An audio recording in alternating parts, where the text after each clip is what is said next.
Welcome to the Law of Attraction Traction, Quantum Consciousness Connection and Creation with my mom, holistic psychotherapist Koren Bierfeldt. Koren has worked in private practice for over 20 years and has witnessed miraculous recoveries, treating those who've experienced trauma. Trauma stored in the body can subconsciously affect and determine our life experience. When unconscious programs and traumas are accessed and released, negative core beliefs and maladaptive behaviors can be permanently reprogrammed. Dive deeper into the law of attraction and go beyond whatever is blocking you from the life you want with Koren Bierfeldt. The law of attraction traction starts right now. I love it. Thank you, everybody. Thanks for tuning us in, turning us on. I always love listening to that. I just love the whole energy of it and really talking about it. You know, Koren, you and I are going to take this conversation on again because I want to welcome everybody. I want to welcome everybody to the Law of Attraction Traction. I'm Dr. Pat. I get to share the stage with the most amazing Koren Bierfeldt. You know, today we're talking about a part two, let's call it, Benny, Jacob, Olivia, if we could, the importance of boundaries and managing our energy. And I had a giant dose of that this morning, Koren. So it's not a mistake that just about every time we start to talk about something like this, there's a reminder as I prep for the show and what I can do and how to go about it. But obviously, boundaries are something you deal with every day with your clients, right? Yes, every day with my clients and in my personal life. Hi, it's good to be with you. And I don't think it was a coincidence that you had an experience this morning that would be relevant to what we're going to be talking about today. It's interesting how the universe tends to work that way. I had one yesterday, as a matter of fact, now that I think about it. So yeah, I'm looking forward to talking about boundaries because as we're talking about the law of attraction, I was, really reflecting on how important it is that we get to a place where we're able to manage our own energy. And one of the most important ways that we can do that is being able to have healthy and clear boundaries. Mm-hmm. Can we talk about what that means for people that may be thinking, I've heard about the whole boundary thing, but I'm not exactly sure. I want to just break it down for people in the way that you do on a regular basis. So for example, we're talking about everything from somebody just getting way too close in our face, like physically, right?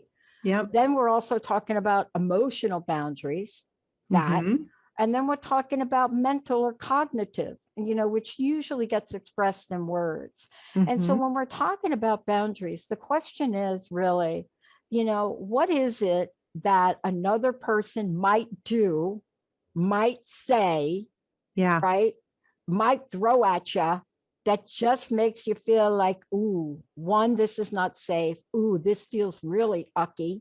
And three, I'm too afraid to do anything about it. Okay, take it away. Well, thanks for teeing me up there. I think the way you phrased the question was actually really on point because what you said is, what is it about what other people do that will make us feel a certain way?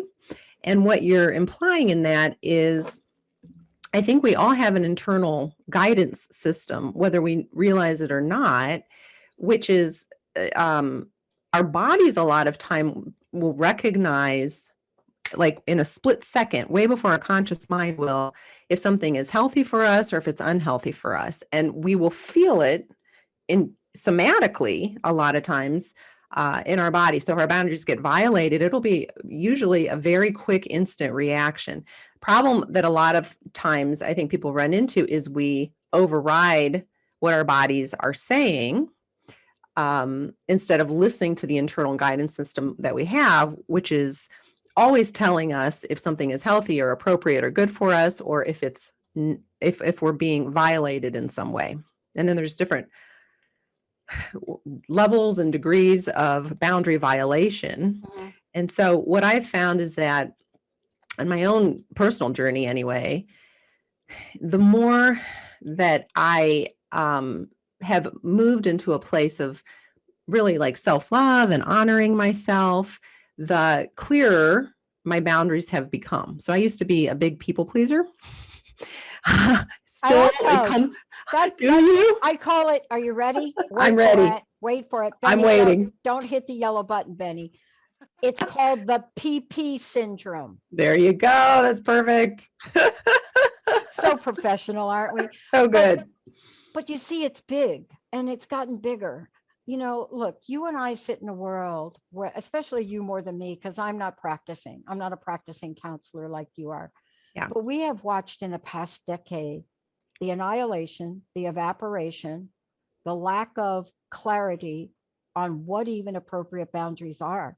I mean, social media and the entire debate right now as to whether or not we should let lies be broadcast. And I'm not saying who's lying. So let me just be very clear here. I'm just saying, but hasn't it gotten more complicated for you? Well, it really has. That's actually a really good example of a boundary that I have set recently. I used to, so on my phone, I have the apps for all of social media. I had Instagram, had Facebook.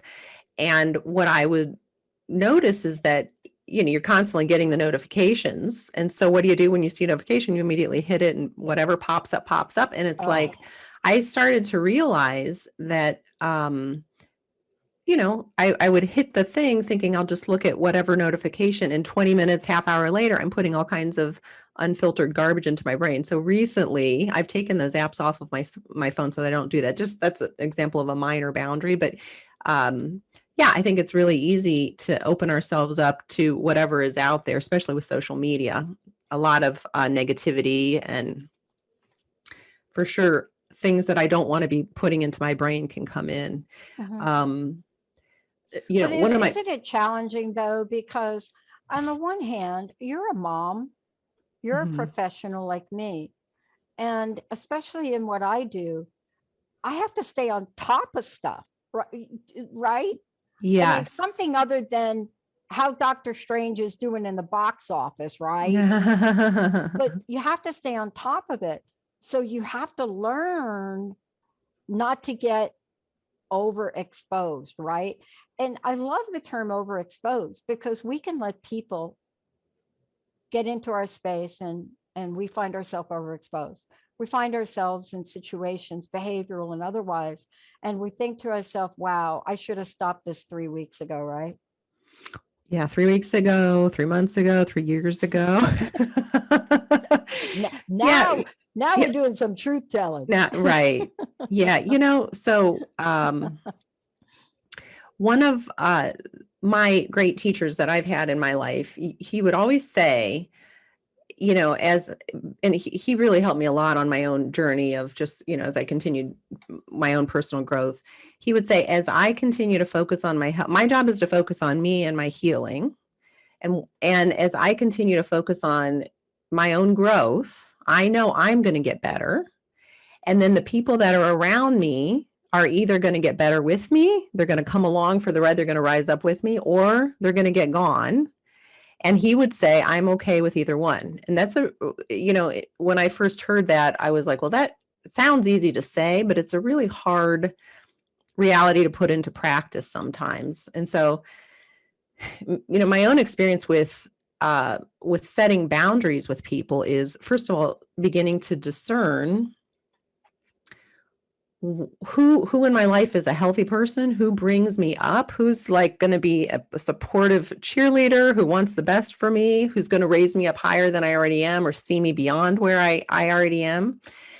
And who is that, over the course of my life have had the experience of having people who just are more unconscious. Not that they're bad people, just that they tend to,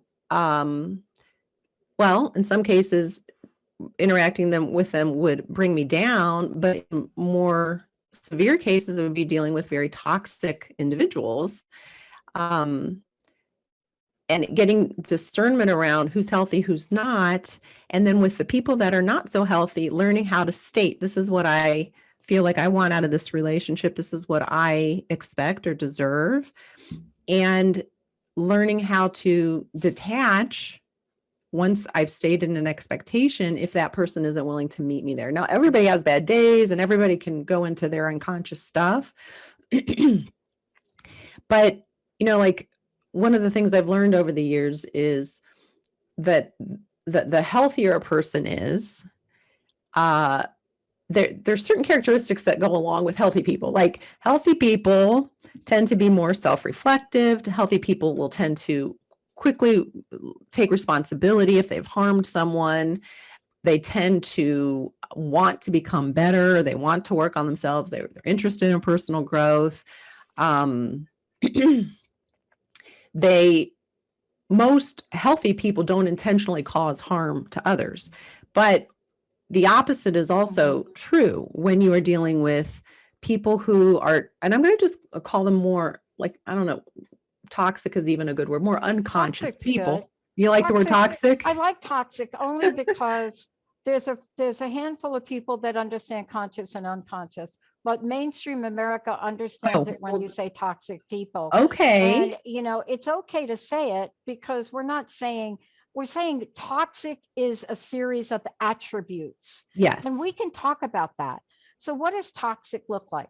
Maybe somebody is not respectful to you, right? Right. Toxic, I think, looks like the opposite of what I've just described, honestly. So toxic would be, the more toxic someone is, the less likely they are to take responsibility for themselves or for their behavior, for their lives. They tend to play the victim more. The more toxic someone is, the more they tend to cause pain for other people.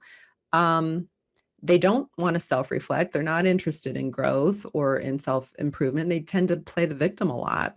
I actually, do you know who the psychic medium John Edwards is? Have you heard of him? Yes. Yeah. Yes. He was using this great analogy. It's a little graphic, but it brought the point home. I was listening to an interview with him recently, and he was kind of using the energy of like, okay, if our energy field is like a swimming pool, like let's say you have your own swimming pool at your house. If you have a pool, you want to put a lot of time into maintaining the pool. You want to make sure algae doesn't grow. You're going to put in the right amount of chemicals to keep it clean and the bleach and all of that. Now, if you had someone and you want people to be in your pool and to enjoy the pool with you and to so it's more fun if you have healthy people. But if you had somebody that came in your pool and peed in your pool, that's what I'm saying. That's the word toxic. So he's like, you may let that happen once, but how many times are you going to let somebody come in and pee in your pool? Yeah. So it's so important not to let people in that are going to keep peeing in your pool, to manage your energy. That. I so love that you're describing it like that. And let me tell you why I love it. Because when somebody crosses a boundary, it feels that invasive. Right. And it really does. I mean, it feels to the point where there are ranges. So I want to be clear. If you are engaged with a narcissist, I'm not talking about throwing the word around. I'm talking about somebody that's got NPD, narcissistic personality disorder. 9 times out of 10, 1, you don't know you're doing it. Yeah. But 2, your heart hurts a lot. Mm-hmm. 3, you're going to try pleasing them even after they're peeing in your pool over and over and over again. Right. Someone with NPD would be they would meet all the criteria that I described, which is that they're never going to take responsibility. They're always going to blame, shift, and one of the ways if you're dealing with a toxic person is that you will come away from the interaction not feeling good. You'll feel bad in your body. And the more toxic, the more that'll be true. And when you get people that are personality disordered, they actually thrive on that. They look for that. They want to make you feel bad. So what I've learned too about boundary setting is a boundary isn't, jumping up and down and screaming and telling the other person that they need to change their behavior or demanding that they change. And especially if you're dealing with a personality disorder, good luck with that. That doesn't get you, that's not going to work. They'll just feed on that and probably continue the behavior more. So what a boundary really is getting clear within yourself. Okay, this is what I'm willing to tolerate in a relationship. This is what I'm not. And if this person isn't capable of meeting me where I'm at and honoring the boundaries I'm setting, I just need to detach. I just need to disengage. I need to stop giving this relationship energy.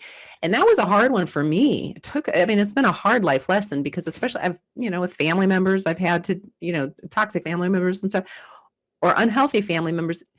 Not that I'm saying to people that they need to just like cut off anybody who violates a boundary, but learning that it's okay for me to say no to relationships, that I don't have to allow myself to be involved in relationships that cause me harm.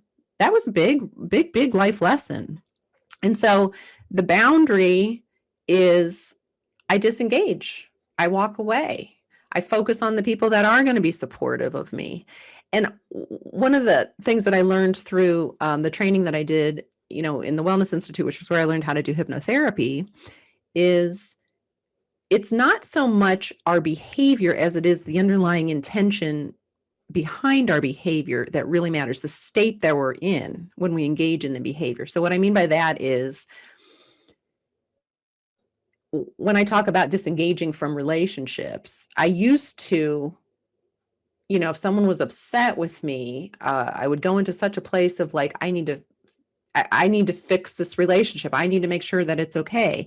And the flip that has happened for me is recognizing, this person's on a journey. They're allowed to be on their journey, but I don't need to fix them. And if I pull away, my underlying intention is not to cause that person harm. The underlying intention for myself is just to be honoring of myself so that I can stay in a healthy state. Because as we're talking, we keep talking about law of attraction and what do we want to create in our life? Well, our relationships and the people that we surround ourselves with, I think by far have the most, the greatest impact on our state, which then of course is going to determine what we draw to us. So we need to be so mindful of who we're allowing around us, because I would say our relationships, number one, and then probably social media second, determine the state that we live in. So what the difference between setting a boundary when you're in a healthy place, it's like you can disengage from a relationship and have compassion for the person you're disengaging from, not wish them ill, but just know that you're doing it to protect yourself versus like what I would call, sometimes people are passive aggressive or do the silent treatment, or if they're coming out of a place of I'm doing this to punish, it's a very different state and it's a very different energy. Does that make sense? Yes. And part of what we're talking about is really important, because when we stand up for ourselves, if I might put it like that, because that's what it feels like sometimes, Koren. When we stand up for ourselves, I'm not saying this is an easy thing to do, but it is an essential thing to do. And there are so many ways that we have to do it. For example, you knew you were in a toxic relationship, or let's just say a not so great relationship with somebody, family member, an ex, it doesn't matter, a boss, right? But you made a conscious decision that you forgive and forget, you moved on. And then you get a birthday card. That doesn't mean that the birthday card says that you actually, one, have to even open it, two, have to respond back to it. And that's really where the teaching comes in. Yeah. Because just because, right, something happens with a relationship that is harmful to you. Mm-hmm. And it's harmful to you in multiple ways, mentally, emotionally, and it could be physically. We have the right to say no. Yes, now, we do. are there examples where you give people second chances or you take time to listen to them? Of course there are. But you get to the point where you say, I just don't want to continue to have this boundary not feel good. Yes, and you or make continue the to have your request. boundary violated. Right. And you go and you make the request and you say, hey, can you not text me 100 times of the day before you actually delete their phone number, right? You sound like you might have some of your own experience with this, so you have some idea what I'm talking. And I'm kind of like, there's not much that will ruffle my feathers. I Mm. mean, it takes a lot for me to get to the point where I've had enough. There has to be, and that's the relationship I have with my brother. I had to get to the point where I had to say, no matter what I do, no matter what we try to do, there's going to be a hurt that I feel, Yeah. right? And that is one of the hardest things to do. But the other thing, Koren, I would like you to talk to is you don't get to these decisions by yourself. I mean, No. why is it we go to counseling? Why is it people come to you? Because they Mhm. need help. Isn't that the critical point about how to address a healthy boundary?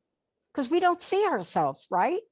Sometimes I think it's really hard. So yes, it could be helpful to get to get a perspective from an outside person who's a third party, but it doesn't always have to be a therapist. It could also be a healthy friend that you trust their judgment.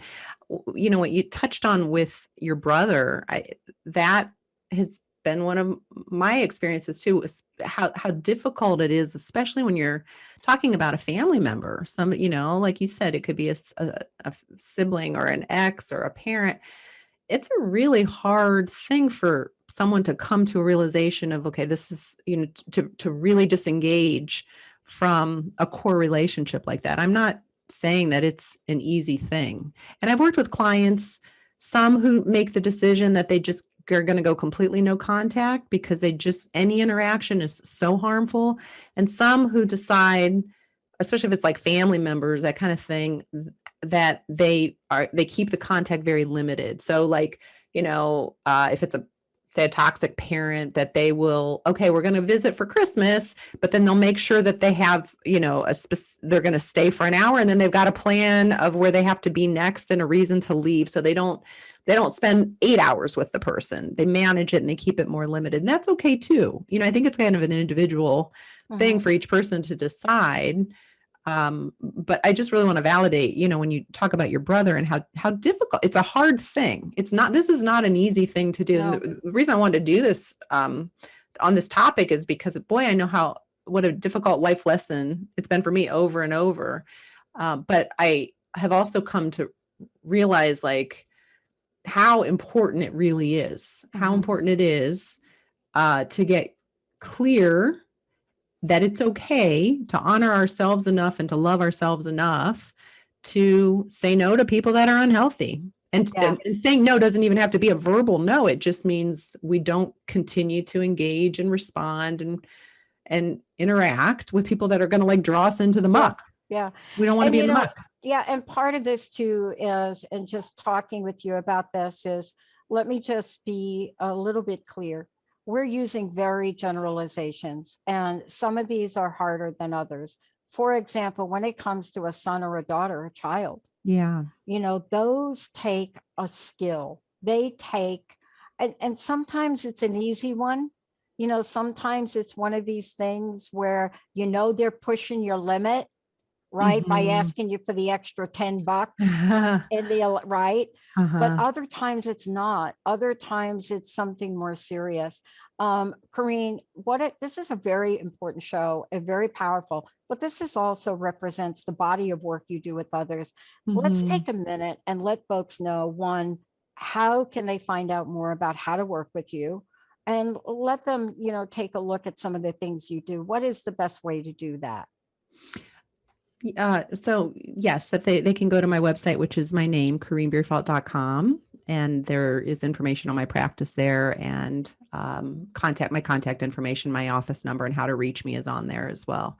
When you bring up the parents, I'm like, oh, I'm working with some right now who have children. So especially if you're dealing with a child who is an addict, for example, or you talked about narcissistic personality disorder, you have a child who is just out of control in some way with their behavior. I think that's probably the hardest thing for a parent to draw a line with their own child, to say no more, but sometimes that's, they talk about hitting bottom for people. Sometimes people just really need to experience the consequences of their behavior enough and suffer enough if there's going to be any hope for them to begin to recover.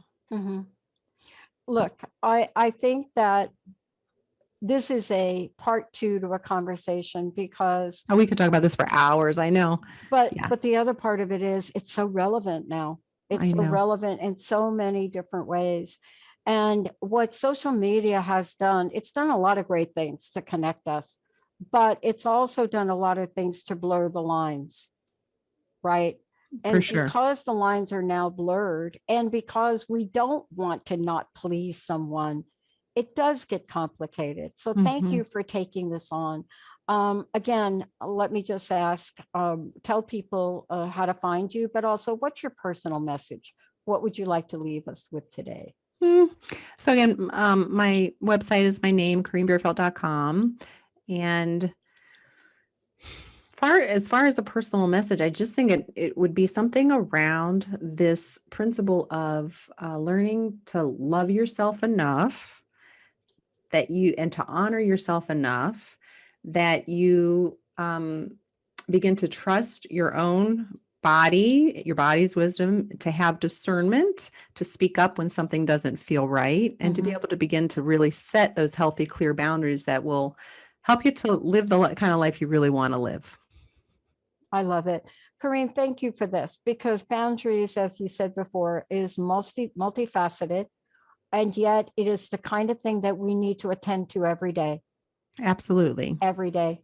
Thank Yes. you so much. More to Thank come you, from Dr. Koren. Pat. And this is about the law of attraction, traction. And if you really want that traction, you really have to look.